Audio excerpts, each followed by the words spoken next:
This was a year when many of the most memorable games required working overtime. There was Alabama's sudden victory in the college football championship, not to mention the U.S. women capturing Olympic gold in a thrilling hockey shootout. Of course, we'll long remember that 18-inning marathon at the World Series. And don't forget Notre Dame shocking mighty UConn at the Women's Final Four with a last-second shot in extra time. A look back at the compelling contests of 2018. Hawaiian Punch. Facing conference rival Georgia in the national championship game, Alabama trailed 13-0 at halftime and wasn't doing much of anything offensively. In one of the gutsiest decisions of his brilliant coaching career, Nick Saban benched quarterback Jalen Hurts and brought in freshman Tua Tagovailoa. The Hawaii-born Tagovailoa threw for 166 yards and 3 touchdowns, including the winning 41-yard pass to DeVonta Smith in overtime for a 26-23 victory. It was the 5th national title of Saban's 11-year tenure in Tuscaloosa, and perhaps the most satisfying. "Just a great win," Saban said. "Unbelievable. Golden Girls. The two powerhouses of women's hockey faced off in the gold medal game at the Pyeongchang Winter Games. It lived up to the hype in every way. The United States broke its 20-year gold medal drought and denied Canada its 5th straight title with a 3-2 shootout victory. Jocelyn Lemarou-Davidson scored for the Americans in the 6th round of the shootout with a dazzling triple deke move, sliding the puck past the outstretched glove of Canadian goalie Shannon Sabatos. U.S. goalie Matty Rooney stuffed the last 2 Canadian shooters to clinch the thrilling triumph. "Joy's the only word that comes to mind," said Gigi Marvin, a 3-time Olympian and oldest member of the U.S. team. UP all night. A fall classic, indeed. The longest game in World Series history finally ended with Max Muncy's leadoff homer in the bottom of the 18th inning, giving the Los Angeles Dodgers a 3-2 victory over the Boston Red Sox. The 7-hour, 20-minute marathon lasted until 12:30 a.m. on the U.S. West Coast and 3:30 a.m. for those still awake back east. Game 3 had a bit of everything: 46 players, including 18 pitchers, and 561 pitches. Never before had a World Series game gone more than 14 innings. In the end, it was the Dodgers' only highlight of the series. Boston won the title in 5 games. Buzzer beater X2. UConn was undefeated on the season, with just 1 loss in its previous 147 games, when the Huskies faced Notre Dame in the Final Four semifinals. In overtime, with the score tight and 1 second left on the clock, Hawaii-born hit a jumper from the corner that gave the Fighting Irish a stunning 91-89 victory. Hawaii wasn't done either. 2 nights later, she swished a buzzer-beating 3-pointer to lift the Irish to a 61-58 win over Mississippi State in the NCAA championship game.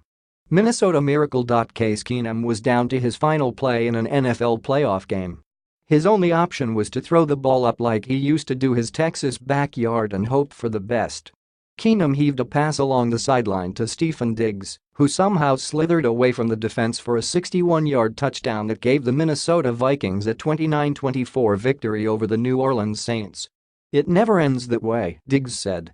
"Usually, it's reality." The remarkable play shall forever be known as the Minnesota Miracle. Red Devils rallied. Belgium, one of the world's top-ranked teams, was expected to brush aside Japan in the round of 16 at the World Cup in Russia. Then, early in the second half, the Asian squad scored 2 quick goals to grab the lead. The European powerhouse was down but not out. Jan Vertonghen started the comeback with a wild, looping header in the 69th minute. 5 minutes later, substitute Marouane Fellaini headed in the tying goal. Finally, in waning seconds of stoppage time, Nacer Chadli capped a remarkable 3-2 victory with an end-to-end attack. The Red Devils became the first team to overcome a 2-goal deficit in a World Cup knockout match since West Germany in 1970. Down goes Virginia. Down goes Virginia. A number 16 seed had never beaten a number 1 seed in the NCAA tournament.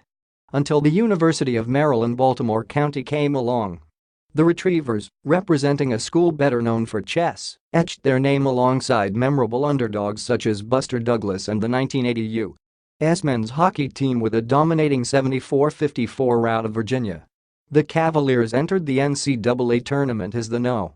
1 overall seed after going 31-2 in the regular season. They never had a chance against UMBC. "These are the moments that you dream of," said Jarvis Lyles, who scored 28 points. "It's always exciting to make history. Philly special. For the first time since 1960, the Philadelphia Eagles could call themselves champion of the NFL.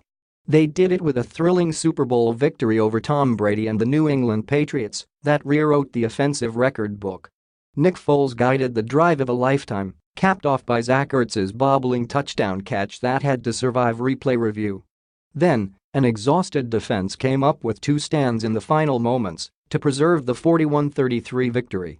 We've played this game since we were little kids," said Foles, the game's MVP. "We dreamed about this moment."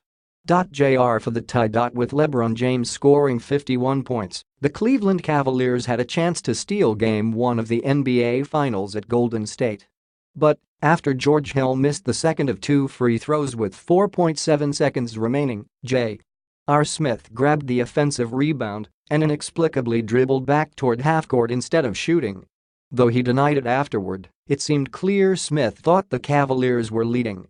Actually, the game was tied.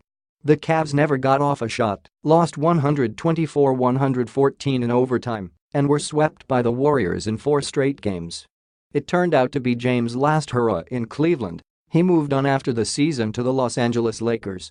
Roma rebounds. Mighty Barcelona was sitting pretty after a 4-1 thrashing of Roma in the opening leg of the UEFA Champions quarterfinals. Heading to leg 2 in Rome, the Catalans were riding a streak of 18 straight matches without a defeat. In fact, they had not lost all season in either La Liga or the Champions League. Roma ended that streak in dramatic fashion, building momentum with an early goal, adding another from the penalty spot shortly after halftime, and capping the comeback on Costas Manola's header in the closing minutes. That gave the Italian squad a stunning 3-0 victory that sent it to the semi-finals on the away goals tiebreaker.